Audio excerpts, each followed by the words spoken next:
I was here to help support AIESEC.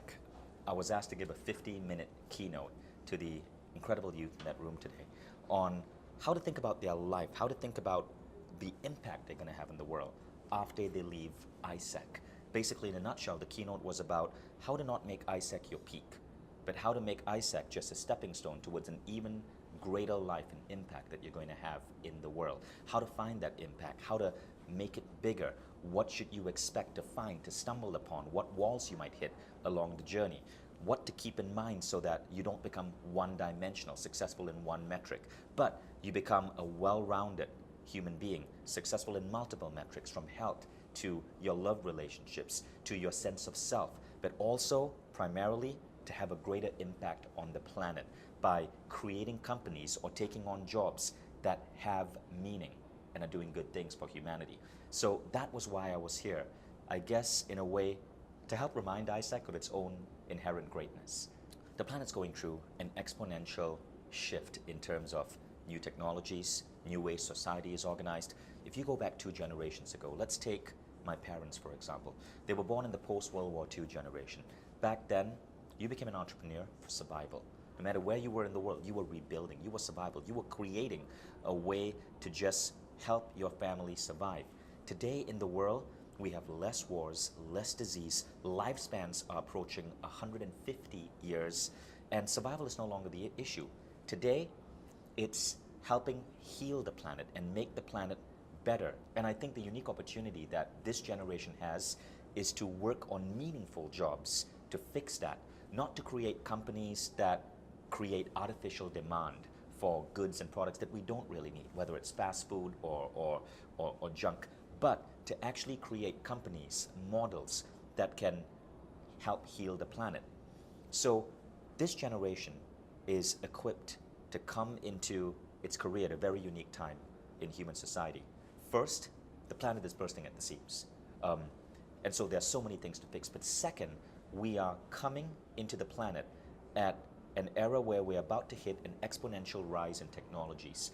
In the next 15 years alone, there will be more new technologies coming into our human experience than perhaps in the last 1,000 years of human history, from robotics to synthetic biology, to new ways of connection and communication, to global free wireless internet for all, to tablets that are going to cost under $10 a piece. All of this opens up so many opportunities for this generation to create new business models, exponential organizations, new ideas that can take humanity to its next level. My thoughts on education today? Education today absolutely sucks. If you're a human being and you're born on planet Earth, you had an inadequate education. Our entire human education model is still hardly evolved from 120 years ago when it was set up for an industrial age. Today, kids are going to school with smartphones. The equivalent of the entire Encyclopedia Britannica through Wikipedia is now in your pocket. Do we really need to be wasting so much time teaching kids stuff that they can Google on their phone? Our phones have really become portable brains that move around with us. So what should education be doing? Education needs to evolve its curriculum. We teach kids facts, we teach kids history, geography, but what we are not teaching people are things that actually elevate them in terms of their human performance. Where are the classes and the curriculums on nutrition, on how to be a better parent, on how to have healthy, loving relationships, on self-esteem, on confidence, on computational thinking so you can solve problems faster, on how to be an entrepreneur, on speed learning, speed memorization.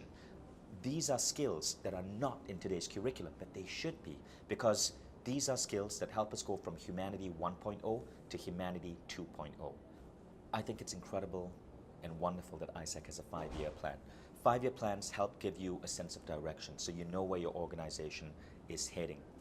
The challenging thing happening in this particular era is that technology is changing so rapidly that any 5-year plan you set has to be a little bit loose and vague.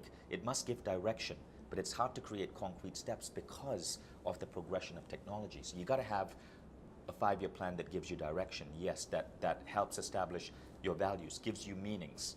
But at the same time, you've got to be very flexible as you get there, because with exponential growth in technology, the amount of new innovations and tech that we're going to see in the next 5 years is going to be greater than the last 20 years. Think about this, for example. Facebook, YouTube, all did not exist 10 years ago. All of these right now we take for granted. The iPhone only came into being in 2008, as did the entire smartphone industry.